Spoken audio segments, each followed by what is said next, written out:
Hello and welcome to Rockies Recap, a part of the Rockies Now podcast network. My name is Steven. Right there is co-host Tom. I'm still in Michigan, but tomorrow we're going to be traveling back to Colorado.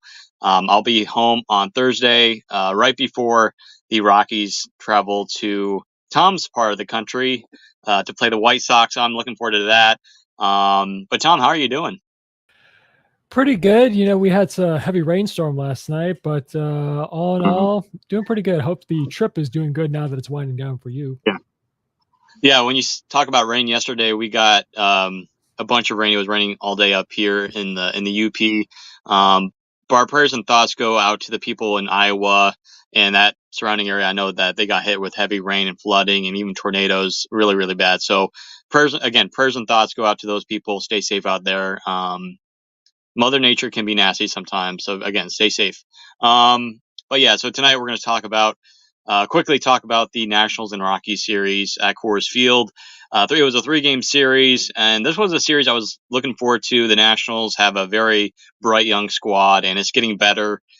This is a team that I don't think is far away from competing into, going deep in the playoffs. But again, this year has been kind of a bumpy year. But the Nationals they've been playing a lot better baseball. I want to say over the last couple of weeks they have the best record in MLB.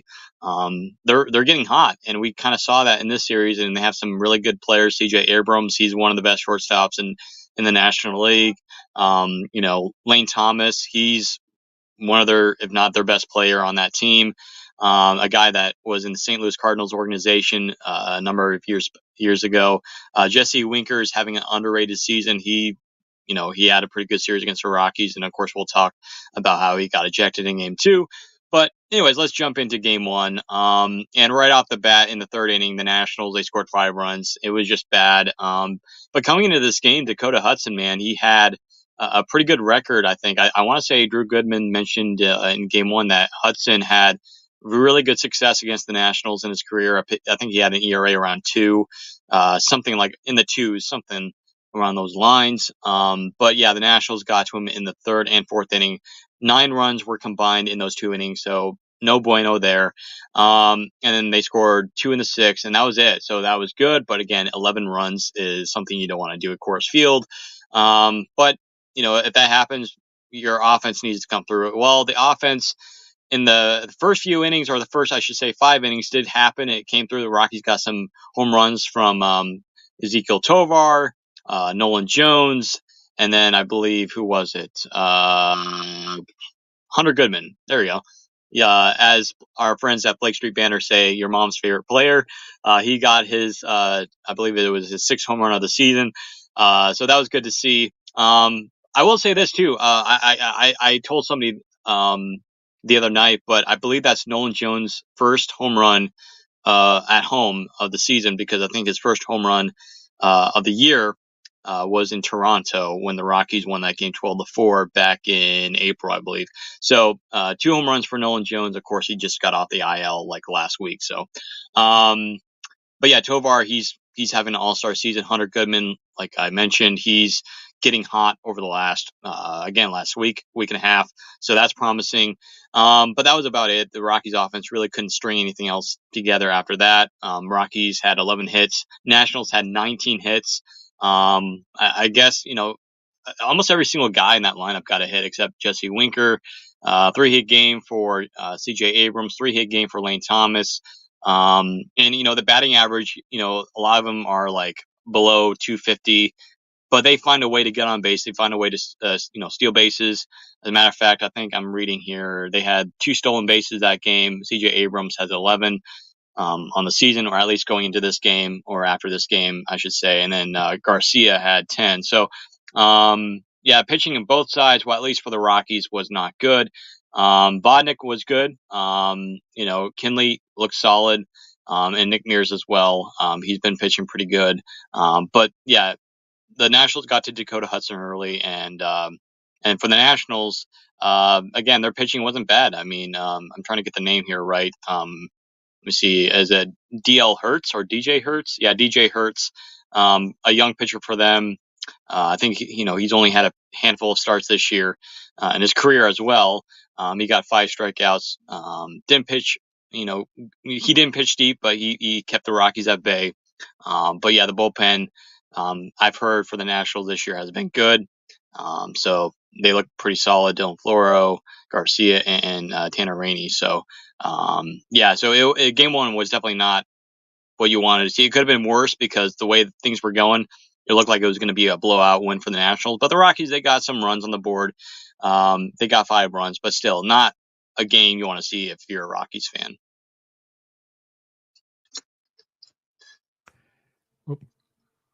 Absolutely not. You never, when you could say, regardless of whether you're playing at altitude or not at altitude, you don't want to fall behind that big that early, because mounting a comeback like that can be a difficult task, regardless of who the opponent is. And again, there were positives. You got Nolan Jones and Ezekiel Tovar had a multi-hit game, and it's just it wasn't a night. It wasn't a good night for Dakota Hudson, and it was just, of Mhm. course, just hard to come back. And how do is this how you say it? Hartlib? Is that how you say his name? I'm sorry, I Yeah, missed. Hartlib. Yeah, And I yeah, think he did get DFA'd, right? Isn't that correct? yeah. Right after the game. Yeah. So again, not to say that that performance by him was what got him DFA'd. It's just to make the roster some other roster moves specific. All in all, like I said, Nationals, they're an up and coming team. Guys like CJ Abrams, who they got in the Juan Soto trade, are starting to bear fruit. And like you pointed out in our pre-show meeting, Dylan Cruz is in AAA right now for them, and so is James Wood, their top 2 prospects. So keep your eyes open. We could be seeing those 2 probably in the future sometime, if not really soon, maybe sometime fairly soon, because they're predicting they could get either a post-trade deadline call-up or a September call-up for sure. Yeah, and Dylan Cruz again got drafted at number 2 last year, right behind Paul Skeens. And yeah, he's making strides, and we already know how Paul Skeens is doing. It's just incredible what he's been able to do. And again, we talked about this, I believe, like last week. It was kind of unfortunate, but at the same time, kind of fortunate that we didn't have to face Paul Skeens at Coors Field. And of course, I think he was originally from out of Air Force Academy, and then he went to LSU. And he talked about how Colorado was special to him, and how he used to go to baseball games at Coors Field all the time, and watching Connor Joe when he was with the Rockies. But yeah. So again, going back to the Nationals, yeah, watch out for Dylan Cruz. He might be getting that call up. James Wood, I know he was uh, tearing the ball up in spring training down the Grapefruit League this past year. Or I should say this year, not last year. But again, watch out for those guys. But yeah, um, game 2, Rockies, Nationals. It was kind of looking one of those offensive games again. The Rockies got a run in the first with the RBI single with Jacob Stallings having another nice game. He went 1 for 3, 293 average, 837 OPS on the season. But yeah, I mean the Rockies. It wasn't a heavy scoring game until late in the game. 7th, 8th, 9th inning when we saw some runs from both teams. But yeah, I want to talk about Brendan Rodgers. I believe it was his first or second at bat when he got his home run. So that was good to see. Welcome back, B Rod, because I know some of us have been kind of worried. What are the Rockies going to do with that B Rod? We'll find out. But again, it's good to see him get a home run there. And then Hunter Goodman, another home run. Of course, it was one to tie the game last night. That was his 7th home run of the year. That was off of Jacob Barnes. And then Ryan McMahon got his 14th home run in the 8th inning off of Hunter Harvey. But yeah, so talk about last night. So yeah, it was a back and forth game really late in the game. Nationals got I believe, a big home run from Garcia, who's had a really nice year for them. Very underrated player, in my opinion. One of the best second basemen in the National League. Got a big home run. Nationals took the lead. And of course, Hunter Goodman and Ryan McMahon, they were able to get their home runs. But really, the big stuff happened in the 9th inning when the Nationals closer Finnegan, Kyle Finnegan, came in, and the Rockies got on base. Hunter Goodman got on base. Then Jake Cave got on base, and we will say this too. Almost forgot to mention that Sean Bouchard had to leave the game early. It was in like the 1st or 2nd inning. There was a fly ball to, I believe it was right center field. Bouchard couldn't get it. Looked like he did something with his ankle again. It didn't look horrible, but you could see that he was limping a little bit in the outfield. The Rockies took him out of the game, so Jake Cave replaced him. So Hunter Goodman gets a base hit. Jake Cave got a base hit. You go back to the top of the lineup. So first and second, nobody out. Doyle gets a base hit into left field. Bases are loaded, and then and then Tovar comes up, and I believe I want to say, did they walk Tovar? I'm trying to figure this out here because no, I think no. Doyle got a base hit, and then I think Tovar, something happened with Tovar, I forget. But anyways, McMahon came up, bases loaded, winning run at third base, and it's a 3-2 count. Well, anyways, Finnegan is getting set. Well, anyways, the clock was counting down to you know 3-2-1, and Finnegan was about to pitch, but when he was going into delivery, the clock had already hit zero. The umpire, I believe it was Wendelstedt. I think it's Wendelstedt. Let me double check here. Yeah, Wendelstedt. Yeah, there you go. So yeah, Wendelstedt pointed at his wrist, time violation. It was weird because it was exciting because like the crowd was on their feet. It was like, hey, are we going to get another walk-off grand slam? In this one because of course Rymack has been in the clutch, in late in games with bases loaded, or will he get a line drive or blooper in the outfield, that sort of thing. But and then the pitch was kind of up inside. McMahon, kind of check swinged it, and if you look, he didn't swing at it. It was a check swing. But anyway, the Rockies won on a time violation, pitch clock violation. First time in MLB history, Tom, for that to happen. And it was like kind of weird, but I'm like, we'll take it. I mean, Rockies, they haven't had a lot of wins this year, 27 to be exact, but it was a nice win. It was like, and especially against a guy that has, I feel like, done pretty well against us, and his ERA is 2.30 this year, or going in after this game was 2.30. And I feel like whenever we've faced Finnegan, he's always been good. And again, he's one of the better closers in the National League this year. Very good strikeout stuff. Very, very dangerous closer. But the Rockies, they like Finnegan couldn't even record an out, so that was just the icing on the cake there. So it was a good walk-off win for the Rockies, and another quality start for Quantrill. Jake Bird also had to be removed from the game. I haven't really heard much from that. And then Jalen Beeks, he had a good outing, and of course we'll talk about what happened today. But overall, it was a nice team win. It was a comeback win. The Rockies were battling in this game. They didn't quit, and they were able to walk away with an 8-7 win there last night. So that was fun. History was made, and we were on the right side of history for this one. So it definitely was entertaining to watch overall. I got to say also, Hunter Wendelstedt, he's got to be one of the most thin-skinned umpires because that ejection of Jesse Winker, and then who was it? It was either Goodman or Spielberg commented back to early in the season when he ejected Aaron Boone, who was usually just doing this with his fingernails, and there was a fan behind him who was screaming something, whatever. And then Wendelstedt goes, "Get it," and he goes, "What are you doing? I was just looking at my." And Aaron Boone is just playing with his fingernails, looking at his hand, and he gets ejected from the dugout. I mean, it's a prime example. And Winker was in the dugout, and all he did was just do this, two. He put two fingers. Yeah. He put two fingers, just two. That's two times you did that, and then he decides to throw him out. You know what? It just irks me. I think the Nationals color commentator, I can't remember his name. He said this years ago on a similar ejection. I think it was a Bryce Harper or Anthony Rendon, one of the two. He said umpires just got to stop having what he referred to as rabbit ears, where you keep your ears out of the dugout. Just keep your focus on the field. If a guy wants to chirp when he's out of the dugout, who gives a rat's behind? Just it irks me. Umpires, including Wendell, said they're so thin-skinned. Keep in mind, I said this before on the recap of your Angel Hernandez is gone. Do you want to be the next Angel Hernandez? Because we're taking numbers for that. There's a sign-up sheet too. So there's a sign-up sheet in the description below. By the way, umpires, if you're watching this, signing yourselves up. I agree. And then not to mention there was a couple calls that were like not good. Like I think there was a strikeout in Toglia that was below the strike zone. And if you look at but I think Kenny posted on Twitter, big Rockies fan, go follow him on Twitter /X, but he posted the picture of the strike zone that they show on the TV, and the pitch was like maybe close to a foot, like below the strike zone. Maybe I'm exaggerating a little bit, but it was like not even close. And he called it a strike three. I think it was that big strike three late in the game. I'm like, that's not a strike, dude. And I don't know, but it does sound like that.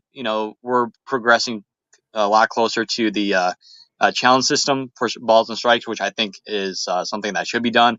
I will say too, though, that there should be somewhat of a human element to the game. But again, you're still if you still implement the challenge rule, you're still using umpires. It's just that they're still calling balls and strikes, but all you have to do is challenge. It's not like literally robot umps, um, but yeah, it's just like but like when we've talked about this before too, but like this year umpires have been oddly like really really bad, like historically bad, and it just like Hunter Wendell's stat was and like listen, I loved that he ejected Jesse Winker. I thought that was funny, but yeah, but still it was a bad ejection. I thought it was kind of soft a little bit. Winker wasn't really barking much. But he must have showed him a magic finger, if everyone knows what I'm talking about, or just said the magic word, and maybe Hunter Reynolds was like, "Okay, that's it, you're done." I don't know. Something happened, but yeah, I agree with you on that. Just real quick to But yeah, comment on it. yeah, yeah, Oh, okay, I'm sorry. Go ahead. I'll just real quick thing about the ninth inning when you're done. okay, yeah. So, yeah, it was just like you said, at least the Rockies were on the better part of history because I feel like there's been so many times this year and like recent years, the Rockies have been on the opposite side, the bad side, where it kind of felt good to be on the good side here. But and then of course there was today's game. But go ahead on what you were saying. Okay. Oh no, is that there? I was just going to make sure to point out Tovar singled in the ninth. That's how he got in. There was 2 runners on. He just moved Mhm. everybody. He just moved everybody up Okay. Yeah. Okay. Yeah. before Now before it makes the sense before. because I was like kind of Yeah, confused. I was kind of confused of like how it happened. But yeah, Tovar got on base there. Okay. And oh yeah, yeah, that makes sense. and that led, of course, All to right. the magic to the history making ending. Yeah, yeah. And by the way, it was cool to see. I almost said Sean Bouchard. No, Sam Hilliard come out to run. Mm, And it's been a while since he was in a Rockies uniform in a actual big league game. So that was nice to see. And I think he was on the base, but I want to say he went for a stolen base. Yeah, and mhm, he got caught stealing, so that was a bummer. But I mean, Hilliard still has good speed. Um, and of course, with Blackman out, I think we're going to see some, action from Hilliard. But I think he's more of a pinch hitter. Um, I think he's more of that role. I think I really I'm mhm, not going to say Hilliard's never going to find the opportunity to be in the starting lineup. It's just that I feel like with Hilliard, he's more of a pinch runner, pinch hitter, that type of player. Um, so let's go to game 3 here. So yeah, today the Rockies got off to a really good start, 1-0. It was a bomb, absolute bomb by Mike Poglia.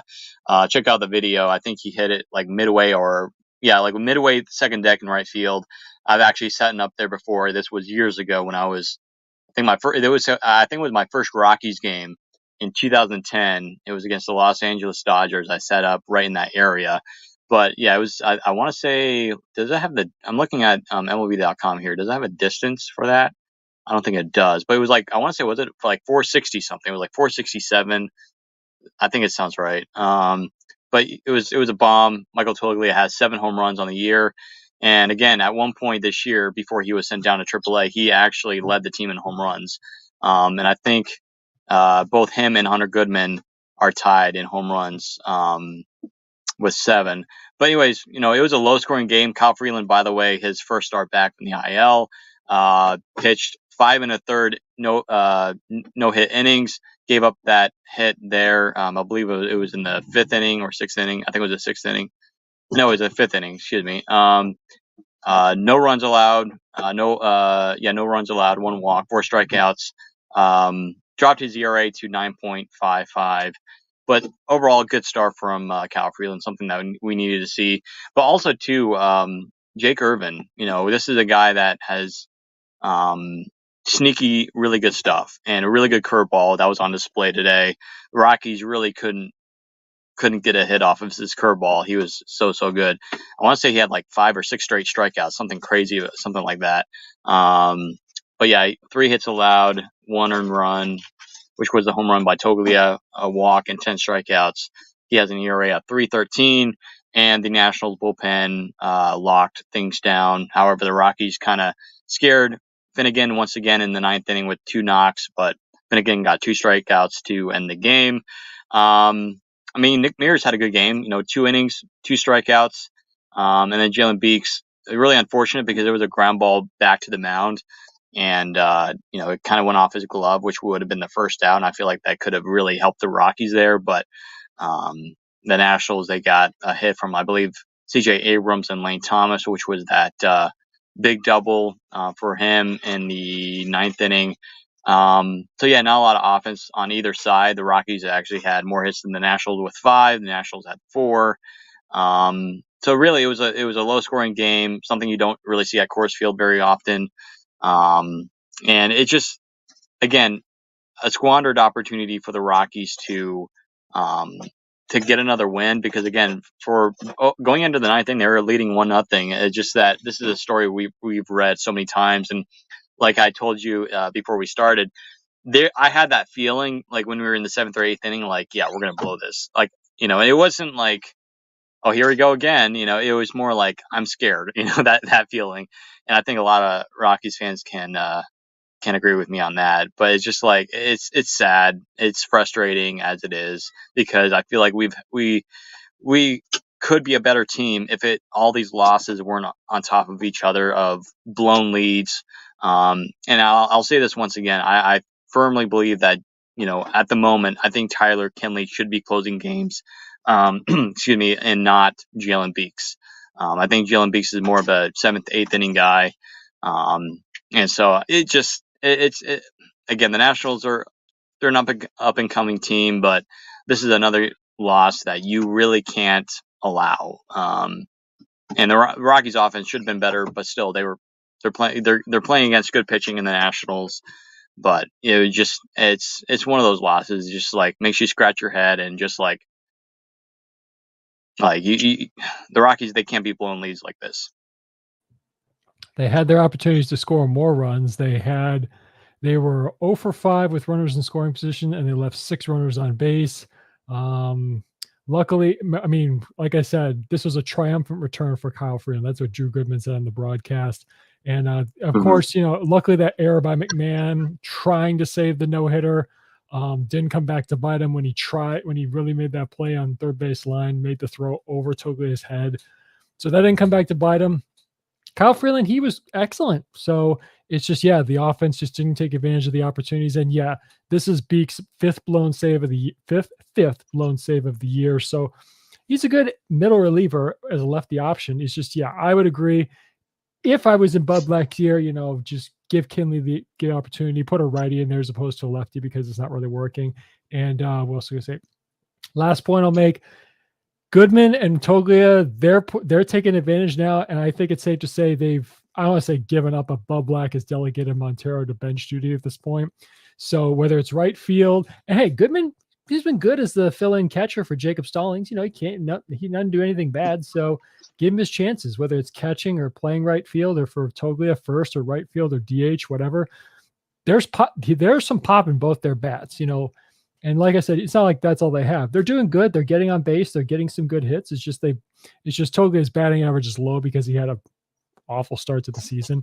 So yeah, just play those two every day. You've got the at-bats to give. I'd give it to those two guys and see what they can do the rest of the season. And then you have basically a full season evaluation of what you want to do with those two. Yeah. Yeah, and quick note here. Let me see if I can find it. Yeah, so Toglia's home run today was 462 feet, 110, basically 111 off the bat, exit velocity, which is crazy. But we already know about his power. But yeah, it was like inside. I think it was a fastball, like right. It was kind of middle, but in. It was perfect for Toglia to hit. Yeah, so again, it's one of those things, and like we texted like immediately right after the game ended. I think I forget who texted first, but basically I said, well, we already know who's gonna, we already know what we need to do to improve in the offseason, or we already know what quote position that we need to improve, and that's the bullpen. And the only question is like how much, because the Rockies, they haven't really done much. Of course, especially this past year, they didn't really do much in the bullpen other than Jalen Beeks and Hartlib, which we got off of waivers. No, we got Beeks off of waivers from Tampa, and I think we signed Hartlib to a minor league deal. But yeah, we already know, and we've already talked about it. Rockies, they need to get to work this offseason and try to sign decent bullpen guys that have experience that can close. Like a closer would be nice. J Law, like I feel like there's not really a guy other than Tyler Kinley that can close for us right now. So again, just try to do your best. Another thing too, quickly before we get ready to finish this thing off, I don't want the Rockies to overuse guys, and like Victor Vodnik has been used a lot this year, and I will say this too. I want to say Evan Lang at Purple Row mentioned this, but it's just that it's good to see Victor Vodnik finally being able to get in those shoes a little bit and get his feet wet. But you don't want to do too much where he gets dunked, and dunked in the water, dunked in the fish tank. You want him to still be able to stay afloat, not pitch too much because you don't want to get them overused. Jake Bird was overused a little bit last year, simply in part because the Rockies they had injuries, kind of like this year. And by the way, Herman Marquez I think he pitched yesterday for the Spokane Indians in High A, and he pitched pretty well, 4 innings. I think he got like 3 or 4 strikeouts. So he should be back in the next few weeks from rehab. But yeah, like the Rockies, they had to use a bunch of bullpen guys last year because they had injuries and they didn't have good starting pitching. And so, but yeah, that's my goal. I just wish that the Rockies don't overuse, Vodnik or Jake Bird or whatever. But yeah, like, in our notes, Tom puts that Vodnik has thrown 41 innings this year. So, which is, a lot. But yeah. I will say this too, because we were going to mention this right before we ended tonight. So when I was at lunch, we were talking about the draft, not the draft, the All-Star game voting, and Machado, I think, is number 2 in voting. And I'm sorry, but it's just like Machado, I look at his stats and it's like, they're not great for Machado. I mean, they're not terrible, but they're just not good. Like I mean, you look at McMahon compared to Machado. Like, are you kidding me? Like McMahon's way better, like like a lot better than Machado is this year. And of course, we already know, we've already talked about it, that Bohm's going to be the starting third baseman, unless heaven forbid that he gets injured.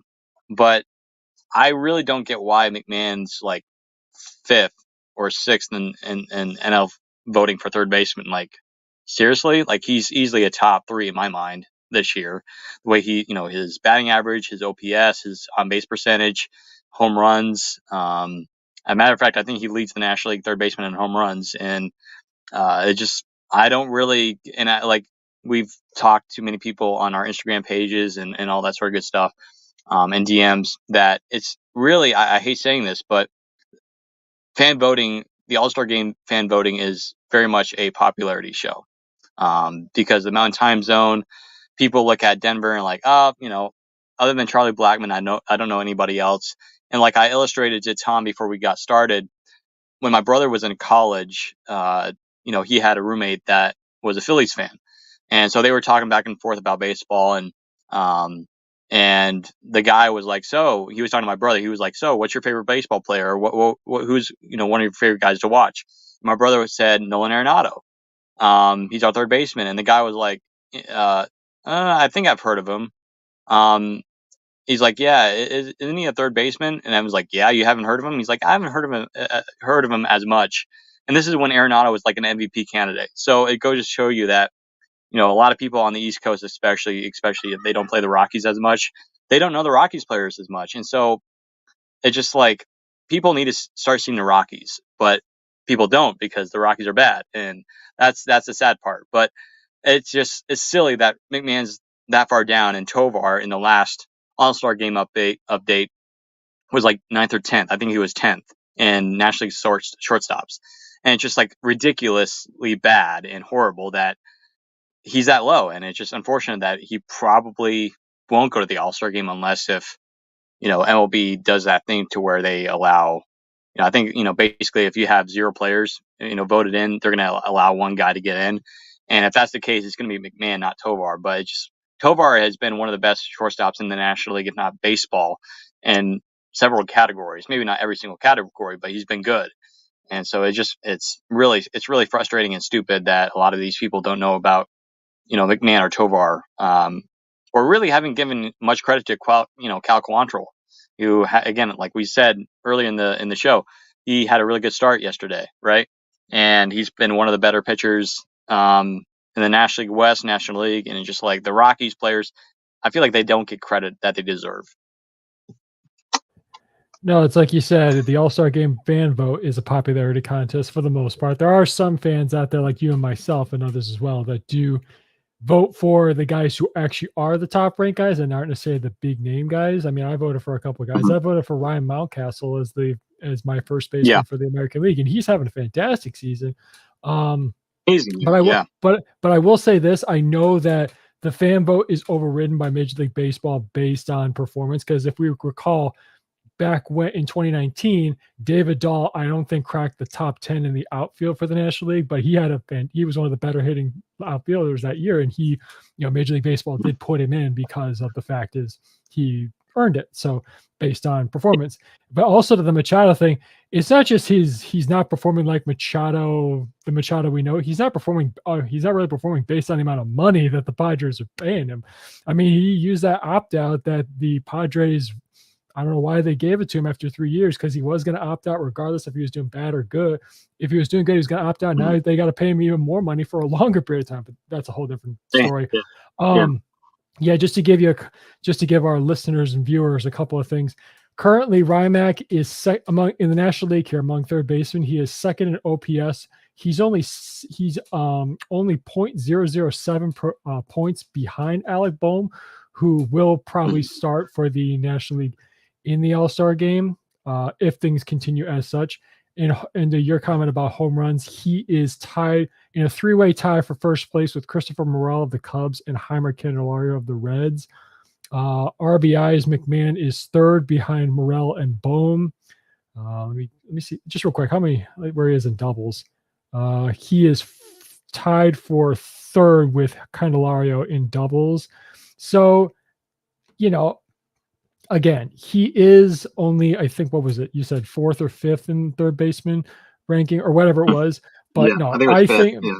I think for sure Major League Baseball will put, if he continues on this trajectory, Major League Baseball will put him in the All-Star game. Again, I'm, knock on wood there, but I think he will for sure be what. Not, I don't think he won't. I don't think he'll be the only Rockies representative. I got a feeling Tovar will, of course, get his what's due to him. And Quantrill, and if his next few starts go well, I think Quantrill will be there too. Mm-hmm. But Yeah. then again, We have Red Zone Warrior in the comments today. He said the Rockies should have won today. Yeah. Again, Red Zone Warrior, go ahead, check out early in the stream once we end the video. We talked about that. But yeah, plain and simple, Rockies should have won the game today.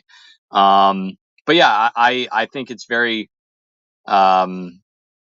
possible that Tovar is going to get voted in by MLB, not just the fans. But I don't think he'll probably get voted in by the fans because just the way things are. But like you mentioned, Doyle is a good example. Like I don't think he was even in the top 10. He didn't even crack the top 10 in voting, but yet he went to the All-Star game, and he had his best year. Now, of course, it's good to see him in Philadelphia.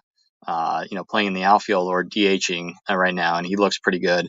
But yeah, that's a good example. So maybe we'll see Tovar. It would be nice to see, two Rockies guys who are definitely deserving. It's not like, this is our best player. No, these two guys they're like having all-star type years. It's not like I said, they're not like, the only good guys on the team that are performing well. I mean, Jacob Stallings, I know he's not an all-star, but this is his best year.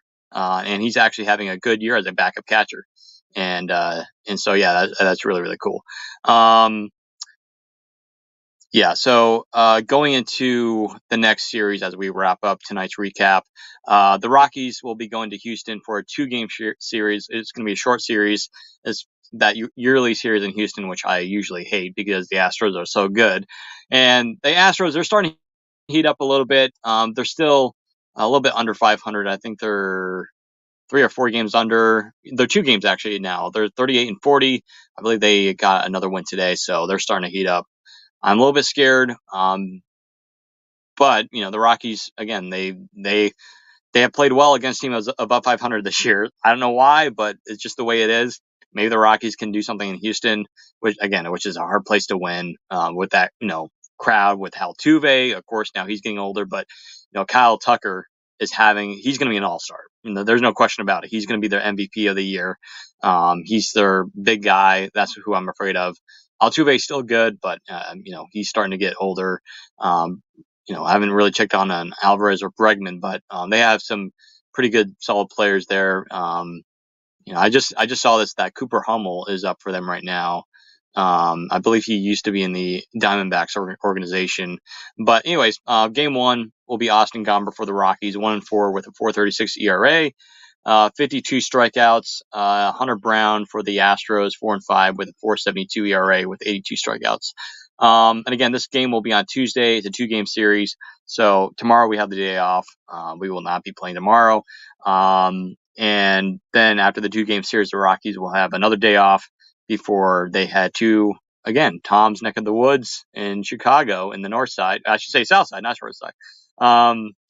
But anyways, yeah, so we got some fun baseball games coming up. So maybe the Rockies can, grab some wins on the road, even though it's been really, really tough in years and many, like throughout the history of the Rockies to win on the road. But, maybe the Rockies could get some wins in Chicago, especially with the White Sox, the way they're going, because it doesn't look too fun over there in the south side right now. Sorry, Tom. But anyways, I think that'll do it for tonight's Rockies recap. Once again, we will announce this. We've already announced it actually on our Twitter and our Instagram that we actually now have merch. So if you want to get some merch from our merch store, go ahead, go to our Instagram. I think it's in the link in the bio section. So again, click on the link, you'll find it. It should be under merch. You'll find the link there. We have a lot of shirts, a lot of hoodies, a lot of good stuff over there. And we've actually had, I think, 2 or 3 sales already. I actually ordered my Rockies Now shirt. That's going to be coming, I think, in the next couple of days at the house back in Colorado. So next time I see you guys, I'll probably be wearing that. So again, go buy your merch. It's and plus, I think one of the great things about our shop is that we actually have a lot of sales coming up, a lot of like really good sales, like 20% off, 25% off. And I think we even have a sale where we have free shipping on everything. So again, check that out. If you don't follow us on YouTube, make sure you're subscribed. Subscribe to us by hitting that bell icon, the subscribe button as well. And also follow us on Instagram. We just passed 4,000 Instagram followers. I want to say about a month ago, and we're doing pretty well on X/Twitter, and we're also doing well on Threads. We do all Rockies coverage, game days, final scores, that sort of thing, and Rockies news. So again, that will do it for tonight's Rockies recap. We'll talk to you later this week when the Rockies finish series against the Houston Astros. As always, go Rockies.